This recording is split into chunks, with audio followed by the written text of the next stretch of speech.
All right, 2018 Pkfl Preview. We're back. Dave, you ready? I'm ready. Football is back as well. We used to take copious notes, prepare, do a pre-read. Now we just do homework with the kids, sleep. It's desperation, and then maybe we log on before midnight here. It's a little different. Yeah, there's a lot more life going on right now than maybe there was 5 years ago when we started. Yes, at least 5 years ago we started. Very exciting that we've kept it going. Definitely want to get some guests. I've already talked to a couple people that want to come on from the Maris division, so I think we'll be able to line up somebody every week. But this week, I think you and I plan to run through the draft, preview all the teams, obviously make some predictions before the end and actually remember them so we can keep track of who did the best. I think it's a wide open league. I think there's at least a half dozen contenders. I'll be curious to hear your thoughts and see how our predictions line up. So where do you want to start? I think we start. Well, I was thinking we were going to start with the draft, but I realized there were 2 trades made before the draft, so I guess we should just hit on those quickly. Nate's in Lamica. Nate sent Tyler Eifert to the Lamica for TJ Yeldon. I guess he wanted the backup to Fournette, and the Lamica needed a tight end, so it kind of made sense prior to the draft. Yeah, kind of a minor deal. I don't think there were any draft picks. The Nates have Delaney Walker, who's serviceable. I don't think Eifert is considered to be his pre-injury self. I prefer to keep Eifert, I think, but I understand having the handcuff when running backs are so slim. So I think it only makes sense if you're a Fournette owner. So I could understand it from both sides. Yeah, I didn't have an issue or didn't see any problem with it. I agree. I think upside-wise, I probably would want Eifert, but it makes sense. I mean, he's got Fournette, so having Yeldon does help. And it's a PPR league where Yeldon does have a little bit more value. Good trade for the Lamica. Eifert is starting for them. They actually have a pretty good team. Whenever we get to them, I kind of like what they've done. I agree. We're going to get into them, but yeah, I like it. And then the other trade was involving your Sharts, which I don't see the name change on the site. I meant to ask you about that. Who's in charge of name changes on the site? Is it you? Isn't there some rule about defacing yourself? It's like, well, I have commissioner privileges, so I'll do it for you, I guess. I can go in. But so is it while you're doing that, I'll talk about. So is it NYC Sharts or just the Sharts? What are we going with here? No, I think we stay with your NYC, and then it's just Sharts. All right. I don't know. Rick sent what it was, and I can't remember, but we all completely forgot what we actually came up with. But well, it's been saved. I'm happy to save it again. So there was a trade with you and YEM. Yeah.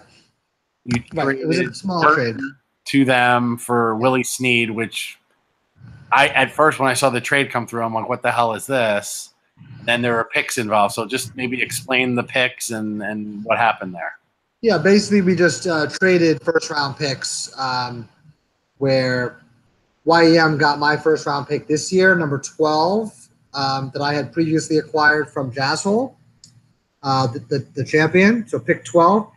And I received YEM's first-round pick next year, which we don't know where it'll end up, but should be towards the back of the draft, assuming Pat is a division winner and one of the top 4 teams. And the thought process on that for you was because you had 3 first-rounders and the first pick of the second round. And so I ended up trading away picks 10 and 12. I had previously traded away pick 10 back to the Nates in the spring for Sammy Watkins and Keelan Cole. So I ended up with 1, 9, and 13. So I basically used 3 of the 5 picks, but I'm excited to have a first round pick already going into next year, in addition to whatever pick I get. So, but Pat didn't have any picks in the first 2 rounds, and Pat is competing this year. So I think it made sense for Pat to kind of get in the game. So I think it was a good deal for both sides. And Pat got Burton, which is a great move for him. Yeah, I mean, I think it completely makes sense for Pat. I was a little. Well, he gives up his first round pick. I think the one thing Pat was nervous about is he then doesn't, when it comes time to bidding for players mid-season, he's essentially cashed in for Burton. That's his move, right? So if there's another player available, you're going to have your first round pick. Other contenders will have their first round pick. But yeah, he had to come away with a good player in addition to the pick, because next year's picks are essentially more valuable than this year's picks in a way, because they can be cashed in for a player during the season. But it's kind of interesting, right? There's kind of an interesting valuation there. I think this is the first time this has been done, where we traded 1 pick from next year for a pick this year. Yeah, I don't think I've seen that before. And again, I think it works for both of you. To be honest with you, I think you had 3 tight ends on your team anyway, right? 3 young tight ends. So. Yeah, I mean, I've got Njoku, who I still love and think that he's going to be terrific this year. And I have Kittle, who I think is going to be fantastic with Garoppolo. So even though I love Burton, I don't view Burton as much of a long-term play. I think he's the best player this year of those 3, but I felt pretty secure dealing him away. Who knows? Maybe he ends up being the next Gronkowski. But did you have Evan Ingram at one point too? I did. I traded away Ingram. Bet every young tight end in the league. All right. Yeah. All right. So those are the 2 trades that happened right before the draft. Exactly. We obviously had a lot of trades in the off season and even some last year, but we'll go into that as we get through the picks. Obviously, you had the first pick of the draft. I think it was a no-brainer. Yeah. I don't think anyone had it up for debate. I mean, Barkley was the pick for everyone in any dynasty or rookie draft that I saw. Yeah. I mean, he was number 1 at this time last year. Like one of the reasons why I went 0-11 was because of him. Like I literally was thinking about him at this time last year. I don't know if there's an equivalent player this year, but I tanked for him. So it worked in that regard, and now we'll see what happens. He could tear his ACL in week 1, or he could be a Hall of Famer. But I was happy to get him, and I think so far he looks great, and he's going to be a top 5 running back, I think, from day 1. I don't know about top 5, but yeah, he's going to be very, very good. Yeah. Because the Giants' offensive line is terrible, but I mean, moving on to number 2, Stiffar Miles had it, and to me, it was probably the first shock of the draft, even though it's pick 2. But he took Rashad Penny, who I think was good. I had him in my top 3 to 4 backs as well.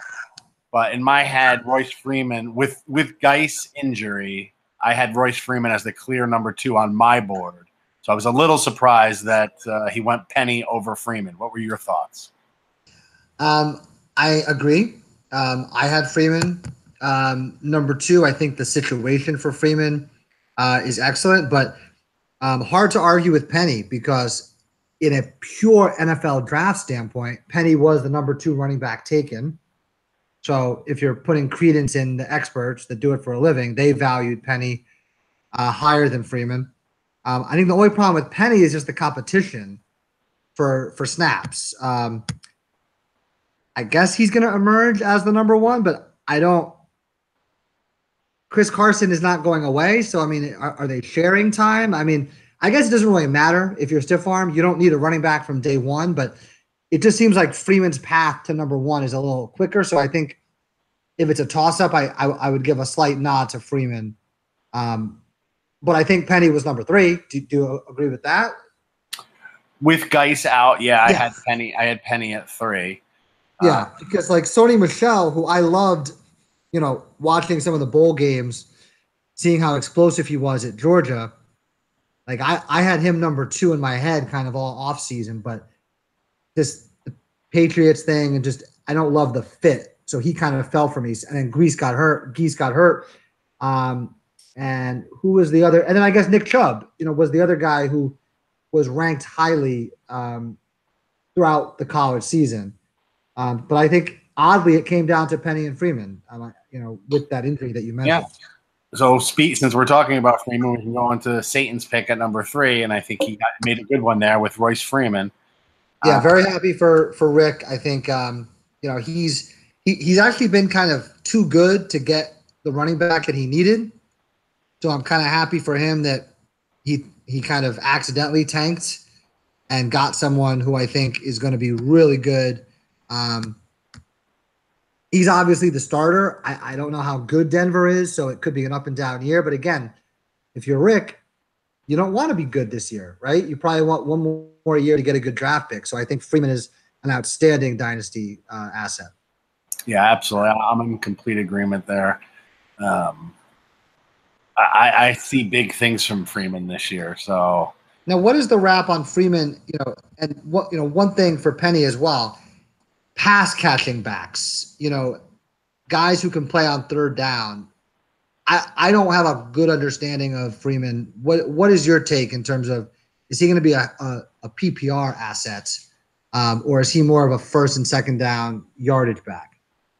No, I think he's going to have some play there. I think he's a 3-down back, but he's not Saquon Barkley. I mean, he's not ridiculous. But yeah, he can catch the ball. I don't know if he's going to catch 80 balls, but he can probably catch 30 to 40. And of course, he's going to be the goal line back and everything else. So again, really good job by Satan there at number 3. Going on to number 4, the spitting Lamaka took Kerryon Johnson. Now, you give me your thoughts on that before I go into mine. Sorry. Sounds like you're busy, so I'll go into mine. So I thought I had Kerryon Johnson as like 5th or 6th on my board. I like him. I do think he has a path to starting probably earlier than maybe even Penny on this board. I thought it's funny because as someone I followed the running backs in college more than ever just because I had so many picks. I was hoping obviously I would end up with better picks that I could get a second running back. So it's ironic to me that Penny, Freeman, and Johnson ended up 2, 3, 4 because I can tell you from reading articles throughout the offseason, it was not those 3 guys. So I'm a little bit biased in that sense because I'm so used to seeing rankings that had Kerryon Johnson as like the 7th or 8th running back. So like I never saw him 4th. Maybe by the time training camp rolled around, he had truly earned that spot, with the Geese injury and Michelle's fit.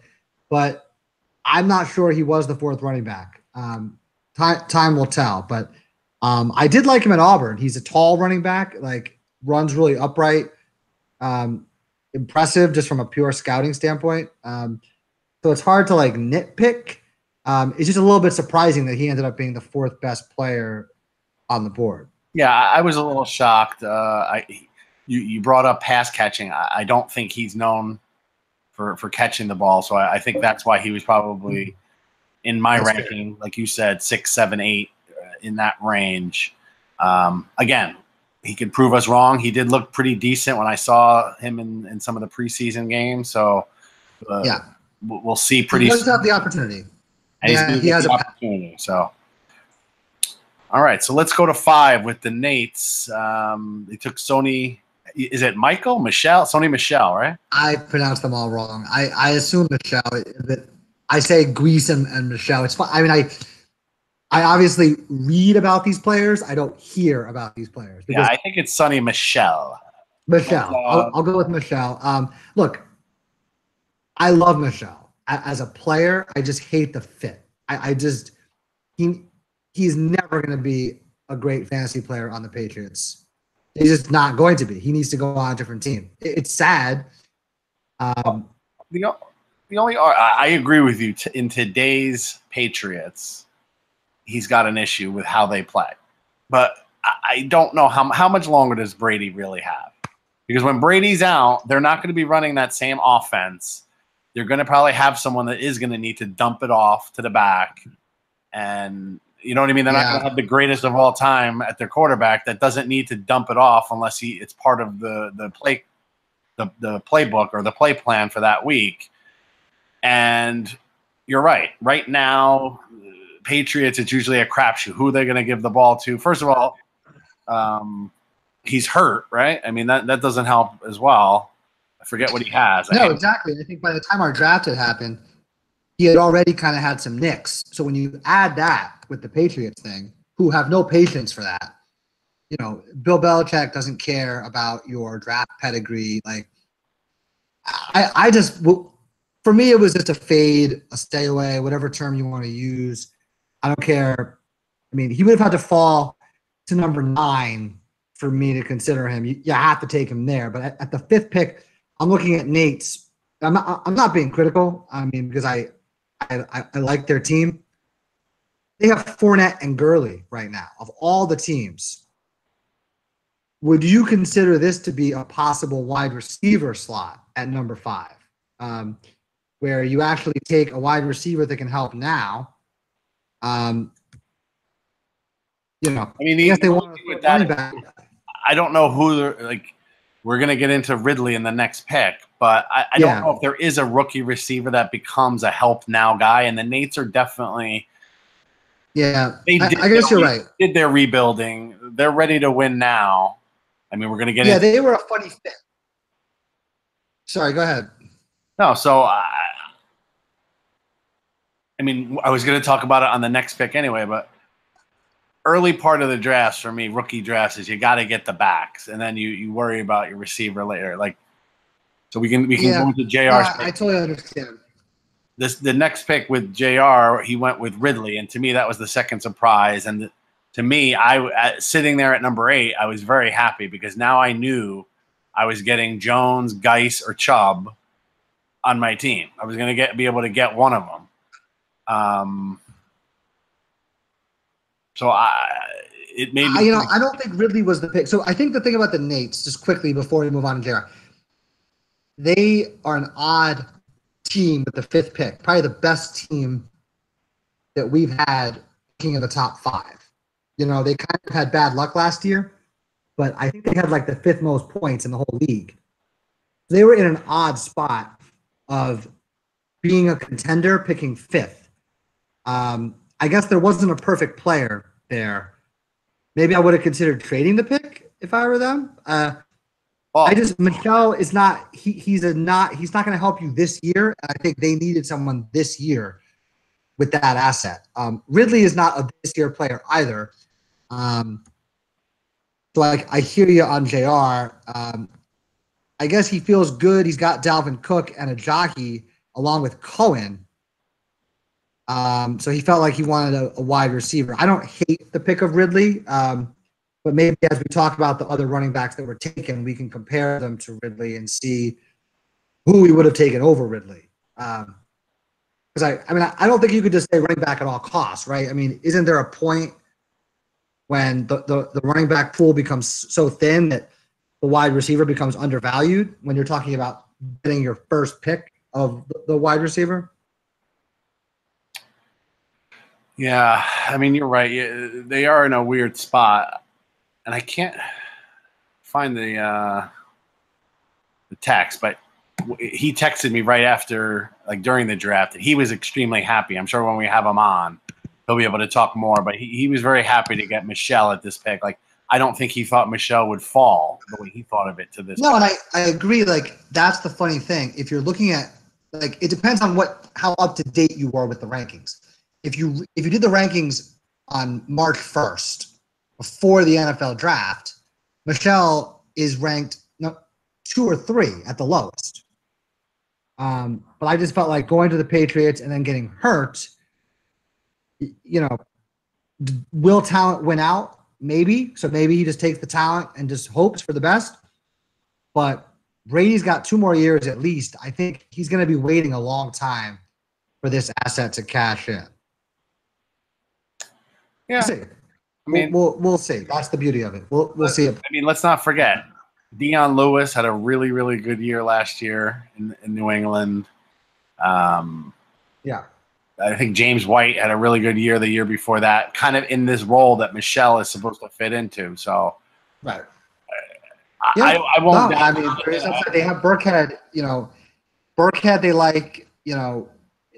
He's kind of a pass catching back that does a couple things. He could be a Dion Lewis type. It's just a fickle team from a fantasy standpoint. Yeah, I'm with you. But we'll see. Happy to be wrong. Rooting for the Nates. I think they're a good team. It'd be good to see them jump into contention this year. And the other piece that because I just scrolled up on the draft board, the other piece that I need to mention now that I'm looking at it, to me, what is that? 6, 7, 8. At 10, he got in my head the number 1 ranked receiver anyway. So I think that yes. I know Ridley was ranked high on a lot of boards, but I had more higher than Ridley on my board. So he ended up getting the best receiver anyway.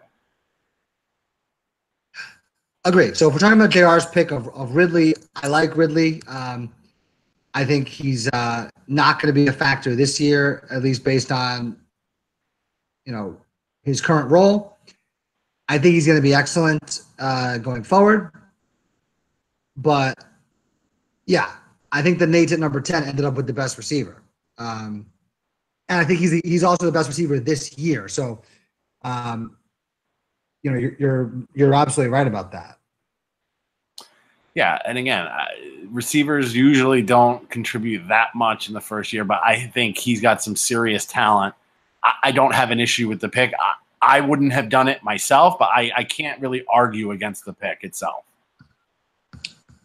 Against which one? Against Ridley. Against Ridley. Ridley. Yeah. No, I can't argue. I think I would have preferred more if you're going to go wide receiver.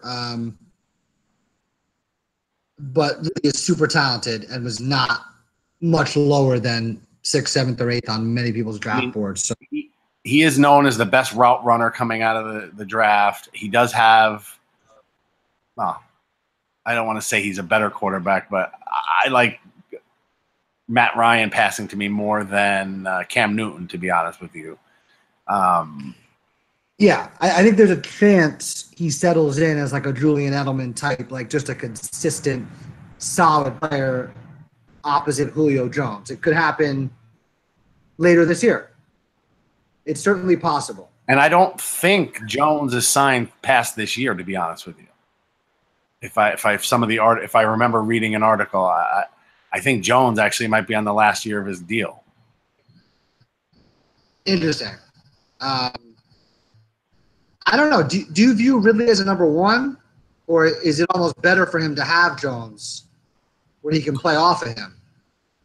I mean, he was a 1 in college, but yeah, you're right. An NFL 1, there's a different story there. It's a big jump, but I think everyone thought of him as a 1. I mean, when you have Julio, he's not going to come in as a 1, but I think this is like we let Julio go now that we got Calvin kind of thing. We don't have to pay Calvin. We don't have to pay Jones the money.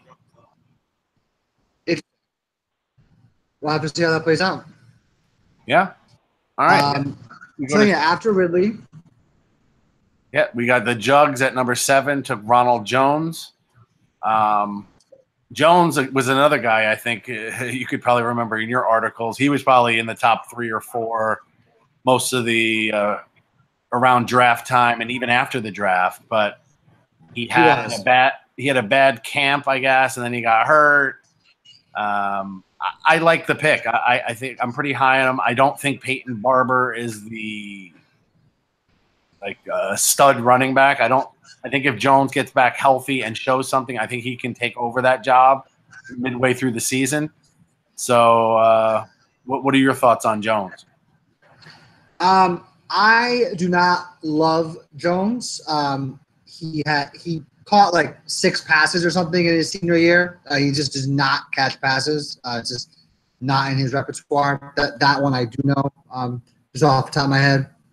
and this wasn't doing great in camp. I don't think he's even the backup right now. To be honest, when the Jugs were up and you were 8th and I was 9th, I was very nervous that Jones was going to be the one I was going to get. I just didn't love him. I could be totally wrong. Just a gut feel thing. Just didn't feel like a complete back to me. I didn't know that stat that you threw out. I thought he was a catcher. Yeah, let me double check because I thought he was a pass catching back, but maybe I didn't do enough research, to be honest with you. Yeah, I mean, I don't have it all memorized completely, but this is one that for some reason stood out to me. Receiving, yeah, he caught 14 passes during the season, 32 receptions over 3 years. Yeah, that is pretty low in a good offense. Yeah, now I'm not saying that maybe they didn't use him a certain way, and maybe I'm being just I read one random article about that and seized on it. So maybe I'm being biased and I'm not focusing on what he's actually good at, but that just like stuck with me, and just the way that running backs need to be in today's NFL. I just didn't like Jones, so we'll see, but definitely between Jones, Geese, and Chubb, I had Jones the lowest. So I was thrilled when Schwab took him. I wish Schwab luck. I could be wrong, but I kind of then it was then up to you to take Chubb or Geese, which was basically, do you go with the backup running back for the Browns or put someone on IR for a year? You can go either way. So my thought process was, first of all, I had no reason to believe that Geis. I think it's Geis. Oh, it's Geis. I thought it was Geis. I think so. I'm not 100% sure, but I had no thought in my head that Geis would slip to number 8. And when he did, it gave me an interesting opportunity because I only had 2 guys that I was willing to drop on my team. And by taking Geis, I was immediately able to put him on the IR, and I was able to get 3 assets instead of only 2 in this draft. And I got who I felt was the second best player in this draft at number 8. So for me, it kind of was a no-brainer, even though I'm basically taking a guy I know I can't play this year. I'm penciling him in next year as one of my stud running backs, and he's only 20 years old. He's younger than I think all these other guys that went ahead of him. So yeah. I thought the risk of taking someone on the IR, even though I am still in a win now mode, I think the ability to be able to put him on the IR and get a third lottery ticket kind of made it easy for me. Yeah. And first of all, it is Geis, so we can settle that for going forward. And I think, it was a savvy move, and I just want to clarify one thing, because I did get a text from an owner asking me if they put someone on IR, could they sign someone in free agency? And I informed them that no, you have to wait till week 3 to do that. I did send a note during the draft clarifying that if you have any players on IR during the draft, you are able to move them to IR and make an extra draft pick. But once the draft ends, that opportunity ends. So if your player goes on IR after the draft, you're out of luck. But for future reference, refer to my comment that I made during the draft. So it was very transparent. Be aware, if you have a player on IR during the draft, you do have the opportunity to pick an extra player. So you took advantage of that. That makes perfect sense to me. But it's not as if Nick Chubb was likely to start for you this year anyway. If he's not the starter, then it's like they're both kind of inactive in a way. They're both bench players, and here you had a chance to get an extra player. So that makes perfect sense to me.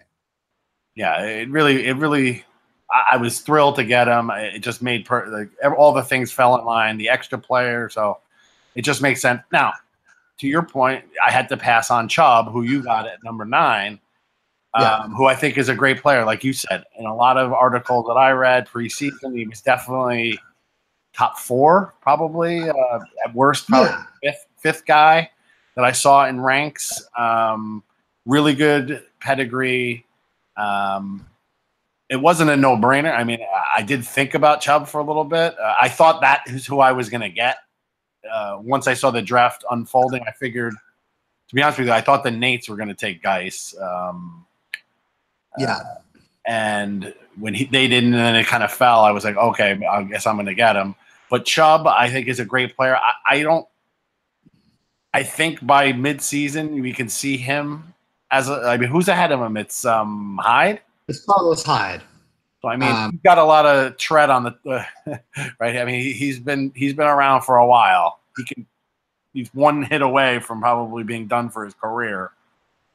So yes, you're probably more. Again, you're still probably in your rebuild mode, unless the stars align and all of your lottery tickets hit. So Nick Chubb fits right into that mold as far as I'm concerned for you. Yeah, and look, with Nick Chubb, I just looked up his college stats. He only caught 4 passes in his senior year. So I have to be consistent with Ronald Jones. It's not as if I – Is that right? Yeah. So, and he was playing with Michelle, so I think it was a little bit of a different situation. But, I'm not saying that I got this amazing 3-down back. Picking number 9, though, I'm very happy with Chubb, even if he is just a 2-down back in his prime. I think he's definitely going to be one of the top, 15 running backs in the league. So for me, I just need to add depth to running back. So for me, I was thrilled to get him. I think he's going to be he's a good 3rd or 4th running back on a team. And I need to now, I have Barkley. I need to now fill in, hopefully a number 2 and 3 guy. But I don't think Chubb is a stud, but I think he's definitely someone that you could see, starting and putting up, 10 points a week on a consistent basis once he gets the opportunity. Yeah, and again, Chubb at that point, to me, there were 8 running backs at. Yes. I was at 8, and I knew I was taking a running back. To your point, going into the draft, I thought I was getting Kerryon Johnson, who I would have been happy with at 8. Oh, yeah. The fact that Chubb falls to you at 9, I texted you. I'm like, we both just got gifts. I'm sure you felt really good about getting Chubb at 9. No, I did. And I think, the difference for me is everything I've read is he's running like a beast. So I do think just from that standpoint, he is going to be a really good, guy from scrimmage, LeGarrette Blount type, who maybe racks up touchdowns. So I'm definitely excited to have him. I did consider more just because the wide receiver, he was being touted as the number 1 in Carolina, but I just could not pass up Chubb. Getting 2 running backs in this draft is why I made the trades that I did, so I felt like it worked out. Yeah, so you just kind of led into our next pick for the Nates. They followed up the Sonny Michel move at 4, or what is it? Yeah, at 5 with the best the number 1 receiver with DJ Moore at 10. So, I mean, the Nates have to be. I mean, to me, they won the first round. The fact that they can get a good running back with Michel and also get more. I mean, yeah. I mean, having more fall to them. It's funny. Last year, if you remember, they took Corey Davis at number 9. And he was considered the top wide receiver. The top wide receiver always falls in the draft, which is really interesting. But the Nates are just fucking loaded. They have a tremendous amount of talent when you consider Fournette and Gurley at running back. So just to add more to their wide receiver mix, he's not a guarantee to be a stud this year, but he has as good a chance as any wide receiver to emerge as, an impact player. Absolutely. I knew that there was no way Moore was getting past the Nates because I had pick 11. That would have been incredible if you had gotten more. But yeah, I was not holding my breath. There was no way it was slipping past Jonathan on that one. But going into my pick at 11, I got Cortland Sutton, who was my number 3 receiver on my board. I need some influx of youth on my team, especially at wide receiver. Everything I'm hearing out of Denver has been really glowing on him. Obviously, this year he's still behind Thomas and Sanders. Probably going to be their third receiver, but he's still going to get a lot of play. And again, you can't predict things, but Thomas is in his contract year, and Cortland Sutton, in my mind, is a number 1 receiver. So if he's the number 1 in Denver next year, I'm pretty happy. Easy pick, I thought. There were 8 running backs and 3 receivers, I thought, in the top tier. But by the way, to the credit of the league, I thought you could change the order, but don't you agree the top 11? Yep. Nobody did anything really stupid, Yeah, there was no wacky, like picking someone way out of left field. Yeah, there was no. Not my top 11. Sam Darnold top 11. I didn't go in my order, like you said, but the top 11 went. Basically, top 11. People this league's not really smart, which I like about this league. I think people are getting better and better every year. Everyone has different opinion on guys. I'm sure if we talk to Joe Gillen and Adam, they're high on Kerryon Johnson. I'm sure Jonathan's going to have a different view on Sonny Michel in New England than we just talked about. Yeah. I'm sure Schwab can say something why he wants Jones. So, yeah, maybe not the right order, or I don't know if there is a right order, but not the order I expected. But the top 11 went to the top 11. So good job by the league. Yeah, no, definitely. And that's part of the reason why the league is so competitive. Then Pat, I think, had the toughest choice at number 12. Because I don't think there was an obvious pick. He needed a mistake that we just talked about. Like he needed someone in there to reach for, not reach, but take someone out of that top 11 we just talked about. Right. So how do you think he did?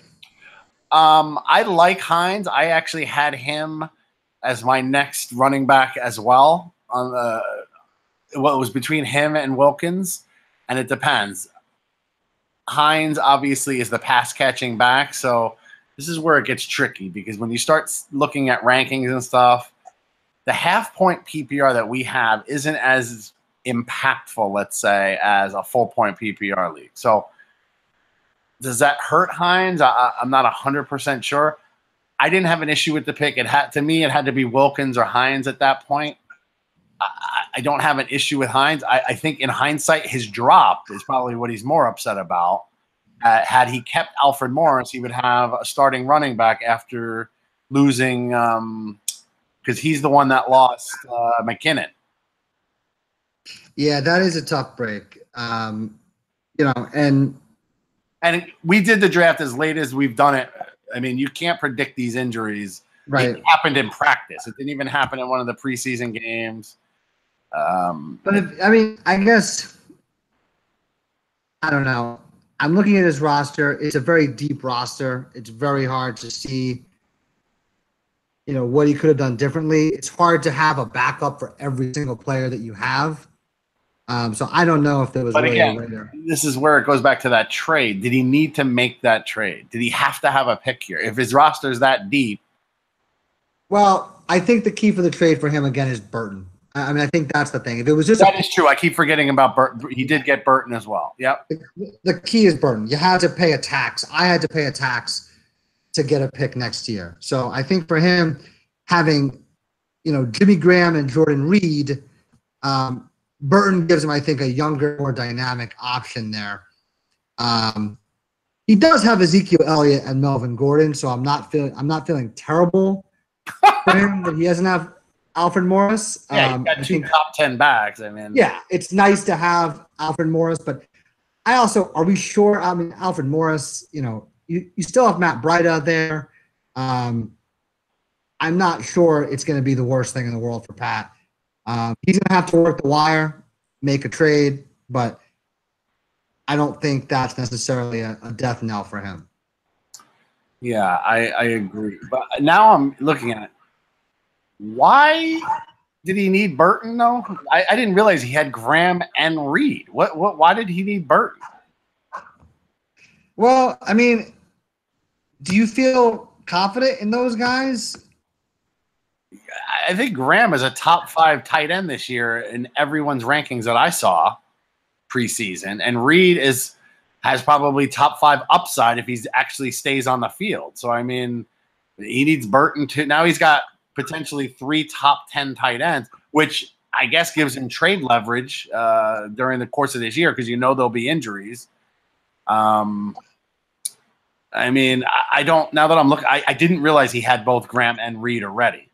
So that actually, now I'm definitely not liking the trade. I don't think he needed to make that trade. Is what I'm trying to say. He should have held on. He should have held on to his pick next year and not made. His roster was good. Like I don't think he needed to make any moves. I mean, does he need Javon Curse? Is he even playing? Yeah, I guess you could argue with the drop, but I definitely think, Graham last year only had 500 receiving yards. He did have 10 touchdowns. But he's with Aaron Rodgers now. Yeah. No, I mean, look, I think it's a good point. I understand, wanting Burton in that case, but I don't know. Maybe we need that on to. Yeah, I'm gonna have to ask him. I'm not as down on it as you are. Because it's different to look at it. I understand it. I see wanting to get in. I'd be hungry to make a draft pick as well. I don't want to sit out of a draft. But now that I'm looking at his team, backs are just too. Especially when he's a backup to one of your back, he's got to drop Curse or. Yeah. No, that I agree with. I like the Burton pickup. I don't think the drop worked out for him. Or why does he have 2 defenses? Drop one of the defense. You can pick up I stream defenses every week in this league. He's got 2 defenses. Oh man, sorry. So now that's hard to get past. No one needs 2 defenses. That's. All right, now I'm upset. So yeah, 2 defenses. I don't mind the Himes. Sorry, Pat. I tried to hold on. I tried to defend it. I don't mind the trade in general, but the drop of Alfred Morris was the mistake. That's how I'm. No, that's a mistake. You can't get around it. But hey, if Pat wins the title, he'll get the last laugh. No, and he might when we go into his team. Like you said, it's deep. So we'll get there in a second, but. So we'll probably have to start cruising through these second, and let's just call out some ones we see. I thought what were your favorite pick of Kirk? I was surprised. I mean, you had a lot of young talent too. Wasn't Curtis Samuel like a top pick last year? Or I guess. Yeah, I mean, it was hard for me. And Dave, this is why I dealt picks. My team is not terrific yet, but. I mean, we can get to my team whenever we get to it. It was really hard to find drops. I just don't love Curtis Samuel right now. Kirk already, it looks like, is a slot receiver starter. I think he's better than Samuel, so I think I just have to evaluate that way. Yeah. So I did like Kirk, though. I think that is a nice pick. Stephon Miles got Gallup. I mean, he could be the number 1 in Dallas this year with Des Bryant gone, and I don't think Allen Hurns is anything special. So Gallup, I thought was a good pick. Anthony Miller, Satan with another good pick. Almost took Miller or Kirk. That was who I was debating: Miller versus Kirk. Yeah, at 13. I don't know. Rick must have done some research. I know he always says I'm not doing much, but he must have done something because that Anthony Miller pick I was impressed with and I thought was really good value. Yeah. At what pick is that? 13, 14, 15. I thought getting Anthony Miller there is good. And then the Llama Cup. coming back. We didn't bash Kerryon Johnson, but we said maybe a little early. But I think it's a steal to get Jordan Wilkins at 16. Like I said, he was at least probably 9th or 10th on my board, but you're getting him at 15. He could be the starter midseason. I'm hearing a lot of good things about Wilkins in this preseason. Yeah, agree. Great job by the Lamaka. You know, what we are forgetting, and I would love to kind of go back at this time last year, who was still on the waiver wire after the draft that then emerged to become an impact player? You know, I know for a fact Juju Smith-Schuster was one that JR picked up midseason. Chris Thompson was someone that I picked up and then eventually traded to you. So there's guys out there that are going to step up that weren't even drafted. So, I mean, that's the funny thing. So certainly Jordan Wilkins has a path. You have to take him in the second round. Sorry, my computer's about to die if I don't plug it in. All right, fair enough. And then what were your thoughts about the quarterbacks? You know, they never go high in these drafts, but Sam Darnold lasted a long time. I actually I forget who I dropped. Who did I drop? Oh, I dropped CJ Procise. I guess I don't know why I'm so attached to CJ Procise. It's hard to drop a running back. But I felt like Sam Darnold needed to be drafted. And people were like ending their drafts. And I'm like, how is this guy available? He's starting. Like, I don't care how bad the Jets are. It's a dynasty league. And he's no, I thought it was a great pick by you. So I was surprised he lasted so long. I didn't have any room to I didn't have anyone I felt I can drop. So I mean, But no one in the league. I mean, he was basically a 5th round pick. Well, you know, Pat should have dropped one of his defenses and picked them up. Yeah, that's what I'm saying. You got a fucking defense. I mean, I was a little surprised by that. How do you rank the quarterbacks? Baker, Darnold, Allen, Rosen. You know, what's the order? Or is there not it's just a toss-up? I mean, if it was going into the draft, I had Darnold first and Baker second. So I don't think any of that has changed. I mean, I think Darnold has proven his worth, earning that starting job. I think he looked really good in the preseason. But I also think Mayfield looked really good. He's got Tyrod Taylor ahead of him. So unless the Browns get off to a great start, if they get off to a bad start, like a 2-4 start, I see Mayfield as the starter in Week 7. 2-4 is a terrific start for the Browns. My God. True. Throw a blame for that team if they go 2-4. My God. But you know what I'm saying. No, definitely. I think Tyrod is like Kurt Warner for Eli. He's just keeping the seat warm. 8-9 games, he'll be holding a clipboard. So wait, any other draft thoughts before we move on to the league?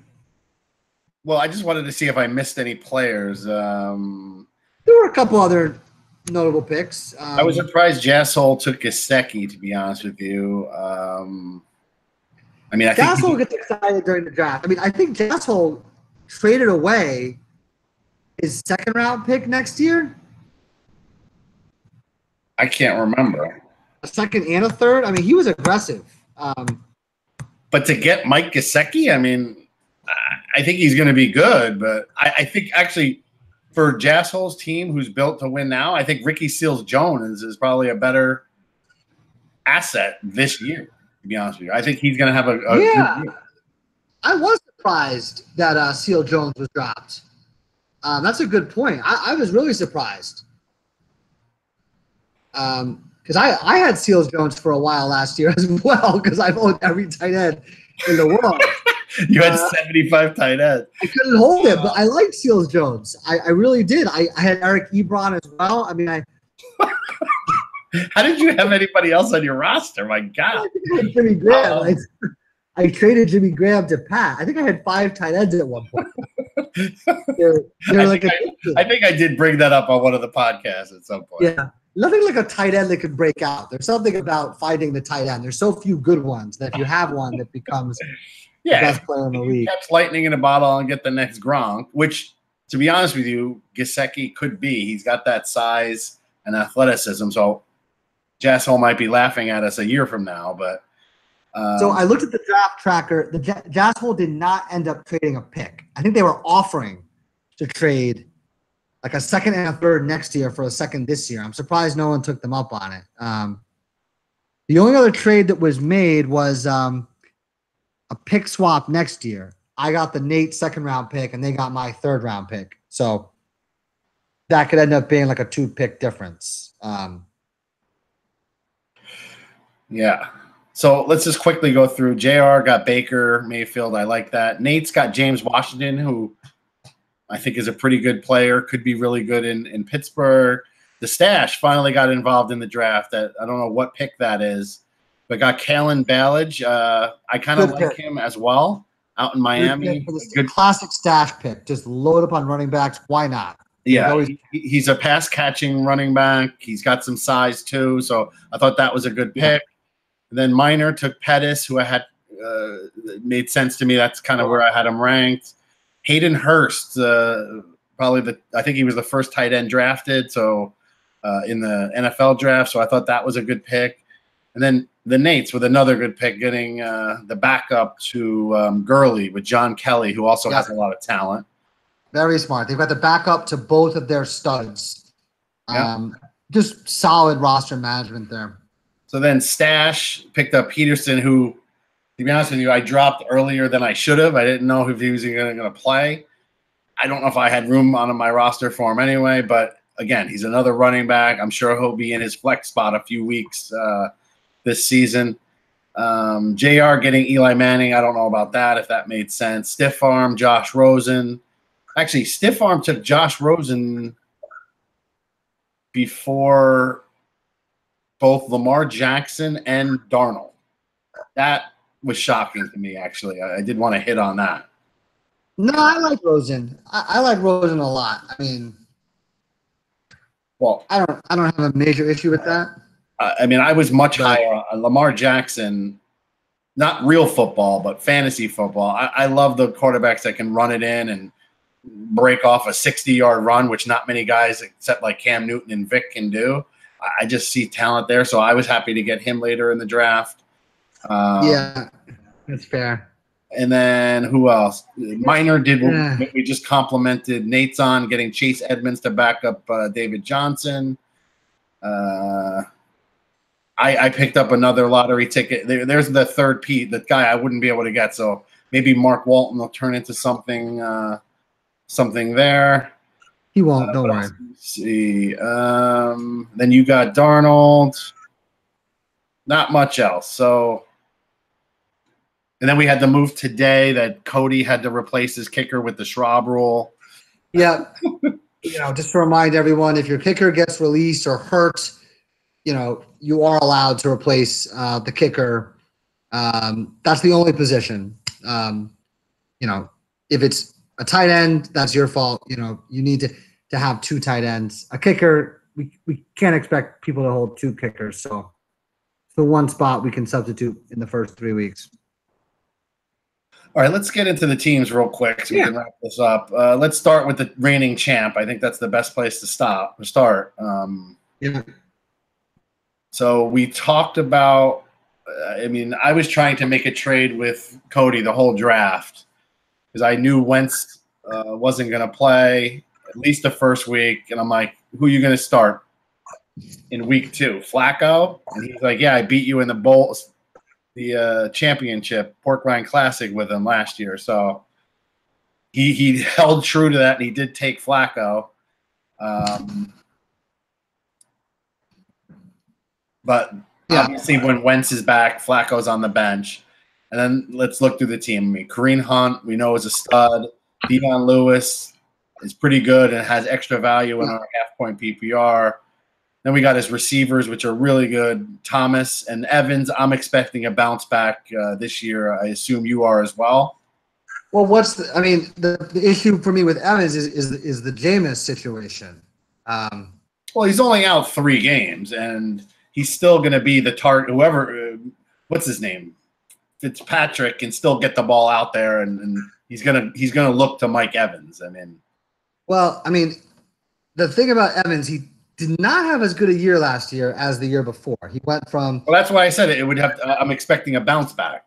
Yeah, no, but a bounce back. But then you're saying a bounce back without your star quarterback for the first 3 weeks, and then the coach is kind of with there's something odd about that situation. I don't feel as good about Mike Evans this year as I did this time last year for sure. He's not good, but something to flag. It's not the fuzziest situation in the league right now. No, I'll take that. Then he's got Ertz, who I think most people have ranked as the 3rd best tight end. Then he's got the Hyde-Miller combo, which, again, we talked about Hyde's age. Obviously, still pretty serviceable, though. He's playing him in his flex. Miller is the guy. I think you own, what's his name, the backup in Houston. Yeah, Deontay Foreman, yeah. But he's hurt. He had an Achilles, so that's hard to come back from. So Miller's really the guy in Houston. He's going to get 20-plus touches a week. Is he that great? I think he's got like 3 yards a carry. So he's not awesome, but when you get that much volume and you're putting that guy in your flex, I'm pretty happy about it, to be honest with you. Then on his bench, he's got Amari Cooper. So his receivers are really good. I'm not high on Devontae Parker. I can't figure this guy out. I thought he would be a lot better. He's got Chris Carson, who you talked about earlier. I think he's good. Can he hold Penny off and not let Penny take over that job? Then he's got a lot of other good guy. Besides Cooper and Carson, I don't know if he has a top 75 guy on his bench. I like Duke Johnson, I guess, with a little bit of PPR, but I don't know. I'm not seeing the strong strength that I felt like I saw last year. No, it's weird, and I can't pinpoint where or why, but the team does look kind of ordinary to me. I mean, obviously having Wentz out is part of it, but I don't know. He's got one really good running back, and then a couple others that, if the situation goes wrong, come playoff time, I don't think he's guaranteed to have 2 stud running backs. I don't feel as good about this team as last year. I think I don't think it's a stretch to say that he's not even like a top 3 team for me to open up the season. Yeah, it's surprising, to be honest with you. I just clicked on this team. We talked about it at the start of the podcast. I didn't do much pre-work. Yeah. But I am a little shocked as well. And after looking at this now, I'm not sure he's going to be in my top 3 teams either. Well, let's take the division. Let's go to your team, because you would be, I think, the biggest threat to him in the Big Ten. Andrew Luck, this is what you did in terms of trading Tom Brady. You were looking for this Andrew Luck, what he could be. So you must be excited to see him on Sunday. I'm excited that he's throwing football, real NFL footballs. Yeah. So, yeah, I'm excited to have him. I like the Luck-Roethlisberger combo, having Lamar Jackson in the wings. I like that. I feel good about my quarterback much better about my quarterback situation this year than I did last year. So, I guess the biggest thing for you, Mark Ingram being out. That hurt. It hurt. Peterson, Ingram out, Peterson gone. This is the first time, I think, since we've been doing the podcast that you haven't had, the 4 stud running back formation that you normally have. This is the weakest running back crop you've had in week 1. Chris Thompson will be key for you if he can bounce back, because he was great last year. I like your wide receivers. Crabtree and Thomas are solid. I think Funchess and Doxson and Cooper Kupp are all very good. I don't think you're as good as Jassel, though. I mean, just on paper, I think your team is very good, but I think Jassel still has you by a little bit. So I'm kind of like doing power rankings on the fly. Let's say I have Jassel third. I'm going to put you fourth right now. Let's see if I have two teams better than you guys, or if anybody else knocks you guys down. But you guys feel like playoff teams, but you don't feel like the. It's funny you said that, because even though we said Jassel wasn't as good as we thought he was, I know my team isn't as good as as it was. I'm definitely, if I start the season like the Browns, like I said, at like 2-4, I could be trading away some pretty big assets for picks next year real quick. So, well, I've got a first round pick to burn. If you or Jassel slip, the team we talked about earlier is the Lamaka. To me, they have to be the biggest sleeper. I mean, yeah, let's pull them. Let me pull them up. Hold on. It is the top of their lineup is a dream team. Yeah, I love Watson. We talked about that a lot last year. I mean, he got hurt, obviously, but the Henry McCaffrey combo, I kind of like it. I wish Dion Lewis wasn't in Tennessee, but I still like Derrick Henry. Beckham, obviously we love him. Hogan, with Edelman out for the first 4 games, and I think he just got a rapport with Brady. I think he's awesome. Getting Tyler Eifert, like we said, with that trade, I think that really fills in nicely for that tight end position. He's got Hooper, who I keep waiting to break out. I was trying to watch a little of the game tonight. I don't think he's done much, but he might break out. So, I mean, he's a big, tall receiver. And then Robbie Anderson. I mean, he came out of nowhere last year, but he's good. He's quick. Yeah. He's the #1 receiver on the Jets. So, I mean, what does that tell you a lot? I'm not sure. And then Jordan Wilkins. We talked about him getting him in the draft. So this starting lineup. He's got Kerryon Johnson. He's between Johnson and Wilkins. If one of those guys breaks out, McCaffrey's a stud. It's a good team. And let's look at the rest. Isaiah Crowell, a nice starting running back, a 3-down back that can carry the load. Antonio Callaway, I forgot that he picked them in the draft. It's a good Benjamin team. I'm down on just because I hate the Buffalo quarterback situation.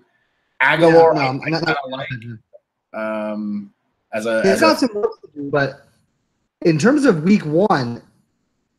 I'm going to put them third in the Big Ten for now, but I don't like their bench as much. I think their starting lineup is probably better than mine, but if once I get Ingram back, like I don't know. I think this team's going to beat up on the Marist division if we if we want to say that, like when they start playing the Marist division. But I still have them third in the Big Ten, like you just said. Okay. And we should note the Lamaka played Jassel in week 1. To round out the Big Ten, you're playing the Jugs. That's going to be interesting, actually, John. That's actually a big test. Great. That's a big test for the Lamaka right there. Great way to start the year. You're playing the Jugs, who I think are the weakest Big Ten team. Obviously, they don't have Le'Veon Bell right now. Now, they do smartly have Connor, so they, another example of having the backup running back. So I don't think that kills them, but they just don't have the same depth top to bottom. Yeah, I mean, I love Wilson. I like Mixon. I like Tate. They have good pieces, but I think what we're finding out is the Big Ten division is very competitive, and so I think just by default. The Hunter Henry deal or injury really hurt him. I think having him in there, because I think he was a consensus top. He was probably going to be the 4th ranked tight end had he not get hurt coming into the season. So I think that hurts him a little bit. Obviously, having Bell, who knows how long Bell's going to be out. Edelman suspended for 4 games. So, I mean, he's got some pieces to come back. If he gets off to a slow start, though, it might be a tough hill to climb. I have him. I agree. I do think they are the 4th best team in the Big Ten. But I'm going to say I'm judging on a high scale here. Like the Big Ten is tough. Last year, I think you made a claim that it was the worst, and we had 3 playoff teams, I believe. Well, at least 2, and both of them made it to the final. So, yeah, you're definitely not the worst. The worst division is Marist. I don't know if you want to go there next. Sure. Definitely the worst division, but they do have a championship contender, which is YEM.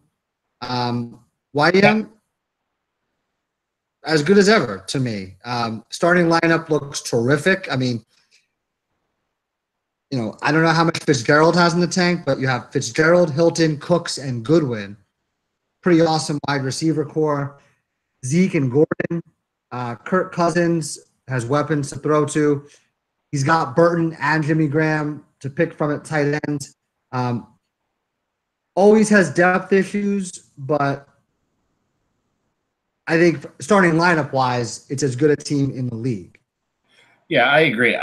I think this team. I mean, he got crushed by this McKinnon. You throw McKinnon in the flex and put Cooks. I mean, it just makes get Goodwin out of it. I mean, Goodwin's good. Don't get me wrong, but you put McKinnon in that flex for Goodwin, and this team looks completely different.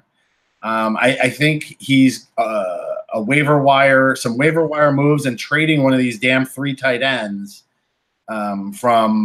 to me being a contender, to be honest with you, a championship contender. I think he's very, very good. I think he's going to have a crazy sick record being in the Marist division. So he's going to easily make the playoffs and maybe get a number 1 or 2 seed and a bye. So can he win it all? I'm not sure. When we get into the Syracuse division, there's going to be reasons why he might not be able to win it all. So again, very good team. I think the McKinnon injury is a killer right now. I'm sure I know Pat's a good owner, and I know he'll hit the waivers. He'll try to make trades, but that one really hurt him. Yeah, I'm with you on that. I mean, and speaking of the other teams in the Marist division, I don't know who the second best team is. I mean, I guess it's JR. He deserves props. It's not a shit show over there. Dalvin Cook being healthy along with Ajayi is not a bad running back tandem. Tyreek Hill and Adam Thielen along with Schuster. 3 good receivers. The tight end situation. Rivers is fine. Can we talk about the tight end situation and also the quarterback situation here? Why does he have 4 roster spots on quarterbacks and 3 on tight end? Like, this is bad roster construction, in my opinion. So I don't understand why he has Eli if he has Rivers and Dak. Because Eli is the kind of guy that I think you get if you need a bye week fill-in this year. But if you already have Dak and Rivers, unless they both have the same bye, which maybe they do, I'll check, week 8 for Rivers. And yeah, they do. They do. Okay, so that's the explanation. So he basically but you don't need to do that now. Like, there's he's playing for right now. That are out there. Who even know? I didn't look at Eli's schedule, but who is he playing in week 8? Maybe he's playing. He's playing Washington home. So I mean, I like that. I mean, if he's thinking that far ahead, I'm impressed. I will say, when I look at his bench, I see people that should be in his starting lineup now that are not. I don't know if I should be saying that out loud, but he's got Barber, Breida, and Barber and Breida to me have to be in his, like, I don't know if maybe at least Crowder has to be out for one of those 2 guys. I don't know. I mean, Breida, kind of the split situation. I don't think it's a slam dunk. Well, Barber's not a split. I don't think Jones is even ready to play. I've seen Barber ranked in the top 20 for this week at the very least. Hey, I think what you're doing is making a case as JR as an outside wild card candidate to me, because he has the same easy schedule Pat does. If he can take advantage of matchups again. I agree. I just my only comment on his team is this roster. Like, he should not have these 3 tight ends, and he shouldn't have 4 quarterbacks. I think I have a beef with the roster construction thing because I had 5 quarterbacks and 5 tight ends at one point last year. I think a lot of times you do that because you are not playing from a position of strength. It does not mean that's how you're going to end up. He's not a good tight end. But to your point, Rivers and Prescott is enough. Baker Mayfield, they have the same buy. I mean, but Baker Mayfield may be the starter in Cleveland by week 8. And so why he doesn't rely on his roster right now? I guess you can make the case. I mean, what young player would you take over Eli? Is there one out there yet? I mean, you know, he took his draft picks, and then went with Eli to solidify what he saw was a week 8 weak spot. If he's playing win now, maybe it's too early, but hard to kill him for that. I think the thing is, this is the first team that you've quibbled about starting lineup, which a secret way of saying that it's one of the deeper teams in the league. I think he is. I think he's very interesting to me, and I think I'm kind of thinking about JR as the number 6 team. Factor in that depth along with the division he's in. But I just went to the waiver wire, and there's Alex Smith, Andy Dalton. There's still guys like you could pick up somebody for that week 8 bye. You don't need Eli on your bench right now. I mean, I just don't get it. Unless trying to trade him, which could be good, but I don't think anyone's going to make a trade for Eli Manning. I'd rather have Alex Smith or Andy Dalton, to be honest with you. Yeah, you could pick those guys out, but not going to kill him over that if he felt like he could fit in the. You know, he's got enough depth everywhere else. I think you called me out. I'm quibbling a little bit. I think this team, he's way above where he was 2 years ago. Each year he's gotten better. I think his starting lineup. I think his starting lineup is very good. I think he has some guys in his bench that actually should be starting. Like I said, again, quibbling. So let's. I don't even know who is Janu Smith good. I guess he's Delaney Walker's backup. Right? Yeah. No, tight end he has to fix, for sure. But yeah, very, very good job by JR in the last few years to get deeper and better. I'm not going to fast can be built. I mean, this team was terrible 2 years ago. Just terrible. We went through it. I'm not going to want to face him. I'll tell you that. No. All right. He's playing me this week, the Sharks, who, you know, again, similar to JR, I think you'll see a faster rebuild than you expect. I'm not going to make the playoffs this year. I'm also not going to go 0-13. I think I could win, you know, any given week. Right now, I don't have enough running back depth to really compete, but I'm very happy with where the roster looks in year 1 of the Sam Hinkie plan. Of the 5-year plan that I said? Yeah, it's not going to be 5. We talked about it in the offseason. I agree. It's not. I mean, a lot of things fell into your way. We talked about that back in March when we were hanging out for March Madness. But yeah, I planned for it. The plan is falling into place. Yeah, I mean, we like Garoppolo, Barkley. We've talked about Chubb, Allen Robinson, Watkins, Njoku. I mean, your starting lineup, like you said, on any given week is going to cause people a lot of trouble and put up some good numbers. I mean, Christian Kirk as your second flex is probably a stretch, but yeah. Oh, and I'm happy to have a stretch because ultimately losing is still in my interest. If I'm not going to make the playoffs, it'd be nice to get another top 4 pick. I'm not tanking. I mean, I'm definitely rooting for a win. But, you know, Christian Kirk is part of my future. So, he may not start every week. Also, I'm not high on Sammy Watkins, just for the record. I mean, he looks terrible. I didn't want to say it out loud to you, but I am not either. Oh, say it out loud. Keelan Cole is, of the two guys I got in that trade, I think the better player right now, which is hard to believe. But I'm higher on Keelan Cole than Sammy Watkins. I think Sammy Watkins is pretty close to bust status. I don't see big things from him. Yeah. I think I said that at the time of the trade, but I don't know if you agreed with me at that point. To me, I traded a draft pick for Sammy Watkins. I consider Sammy Watkins kind of like a draft pick. You have that risk. He could still prove me wrong, but I would rather have more than Watkins, who the Nates picked at number 10. So I think the Nates won that trade. Although I did get Keelan Cole as well. So 2 for 1, hard to say, but I would rather have just taken more at number 10 than made that trade. I would definitely go back there. So, yeah, it's funny because I was going to say, until I just pulled up Stiff Arm's team, that you were the worst team in the league, in the division, but I'm not so sure. Have you pulled up Stiff Arm's team? I think Stiff Arm is worse. I think Stiff Arm is worse. It's funny because it was JR, then it was me. It's Stiff Arm's turn, I think, to take a run at 0-11. Yeah.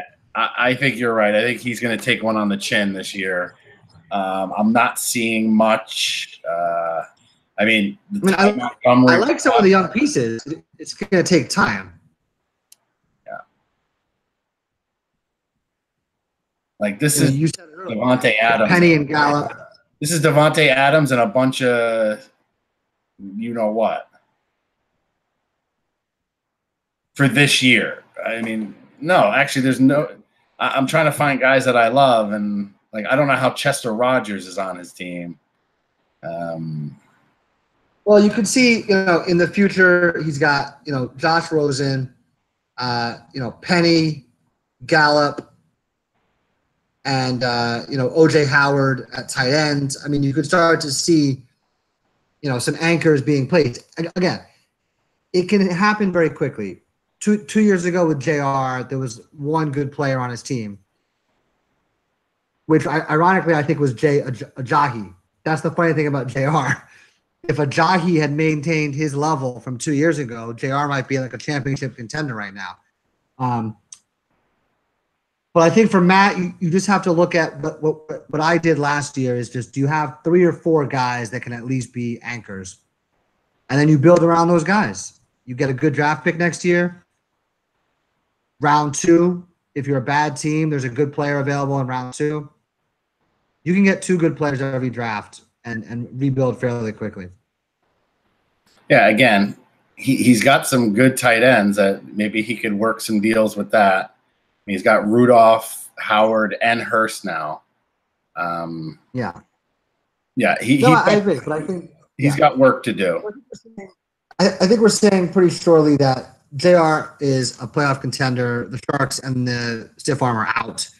And then we turn to like right now I have him at 12, you at 11 until I see the other teams, but I don't think anyone from Syracuse is in that realm. So seems fair. And then I have, of the divisions we've done so far, I would say, as I said, Gasshole around 3rd.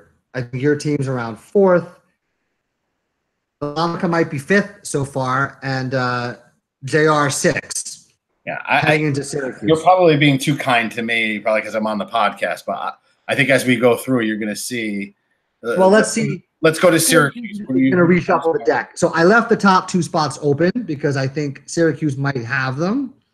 Although I don't know who the best team is. I think there's 3 possibilities to put in the top 2.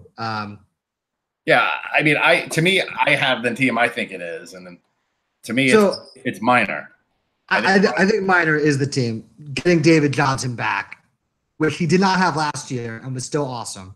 Now, with that said, Minor has the best starting roster. So any injuries, though, again, when we go to people's benches is where I see the true strength of a team.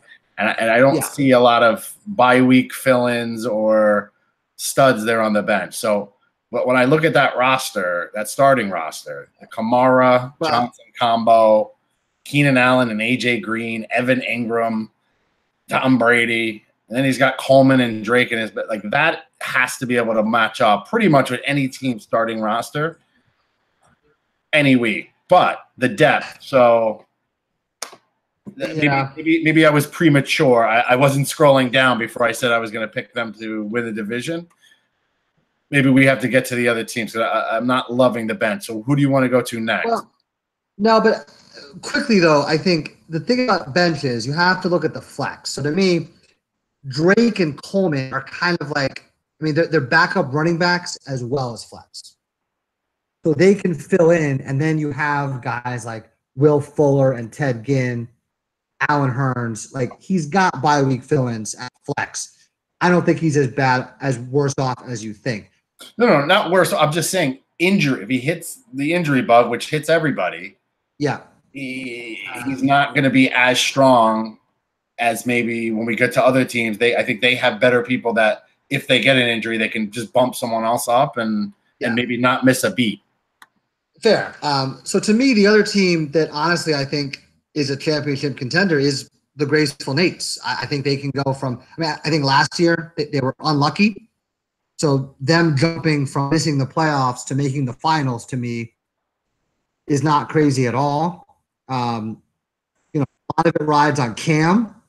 What Cam are you getting this year? But Fournette, Gurley, Hopkins, Landry, Delaney Walker, Corey Davis, Lynch, which I guess is a big question mark. But, his bench, he's got the backups to his guys. Marlon Mack is a huge key for him. He needs him healthy.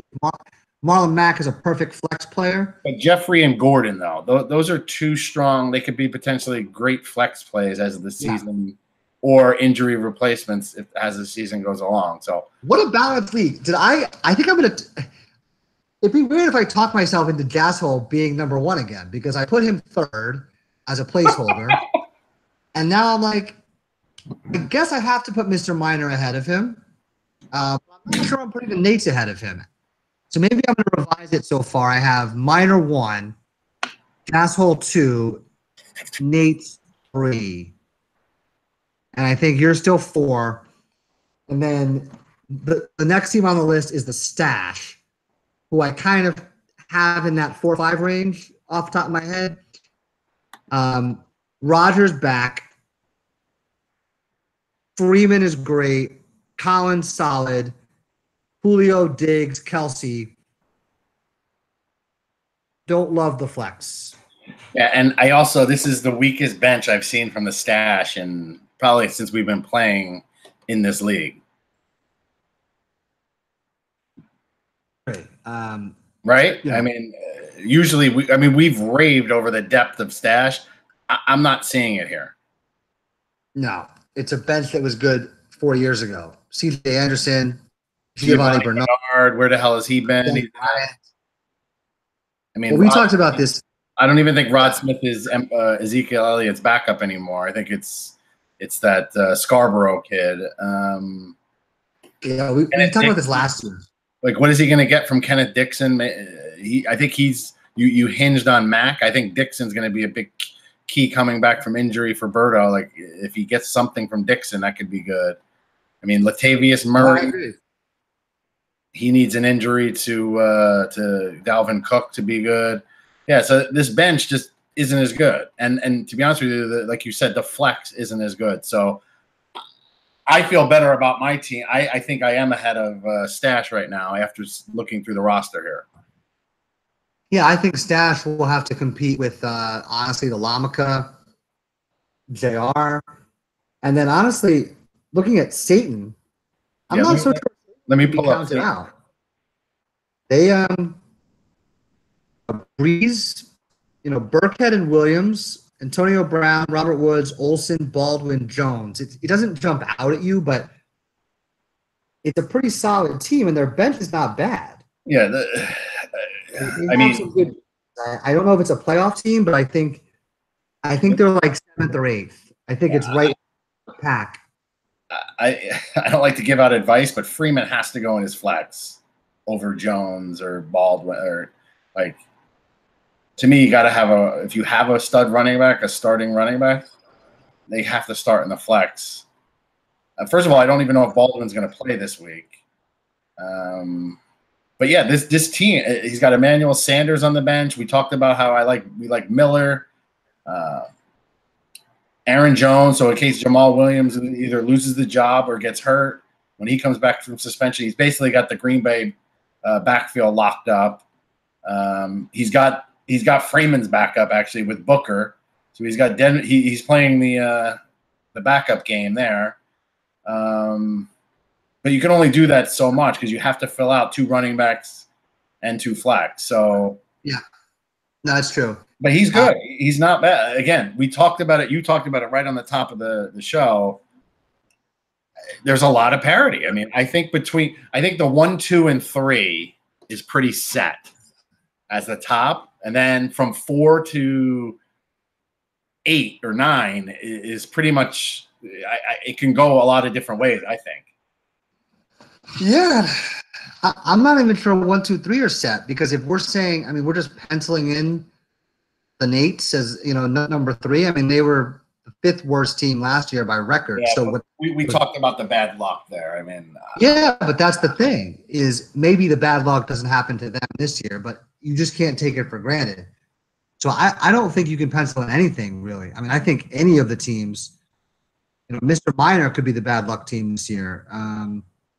You're right, and I don't think we've had this much parity ever. I mean, no, this is crazy. This is really crazy.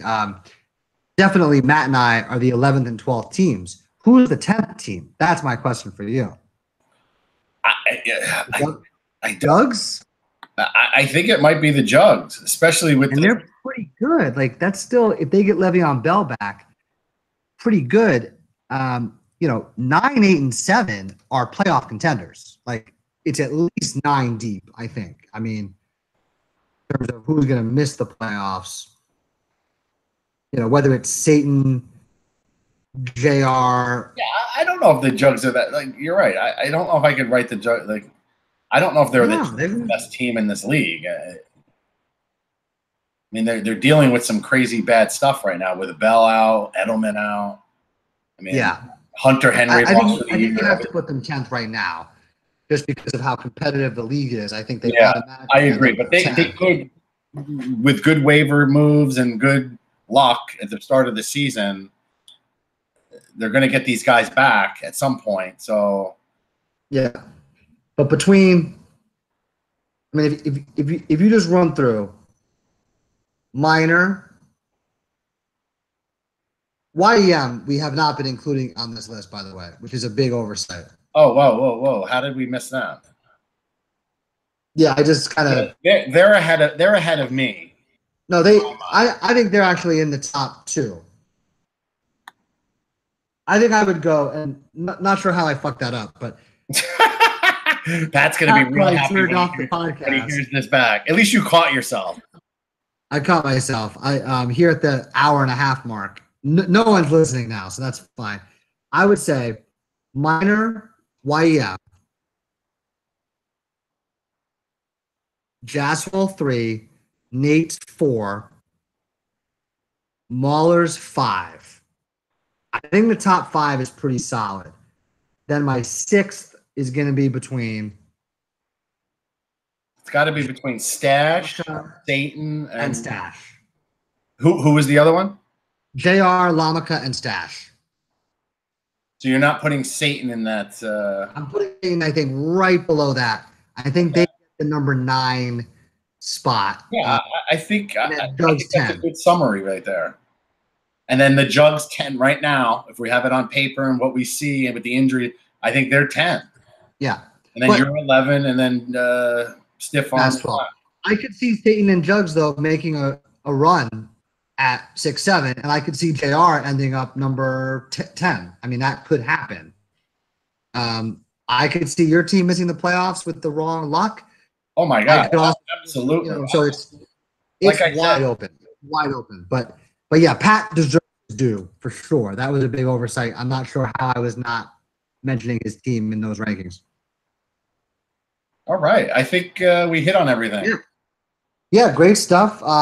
You know, I think as we go through the season, you know, we'll continue to kind of flesh out these rankings. I like the fact that we have kind of a power rankings. You know, it's better, I think, than just like making picks, because I think we're looking at it as kind of like a breathing entity. So we'll move teams up and down during the season as we see it. And obviously we'll bring on people to talk about it. So good stuff. And I hope everyone enjoys it. Yeah. Good luck, everybody. Yeah. Take care.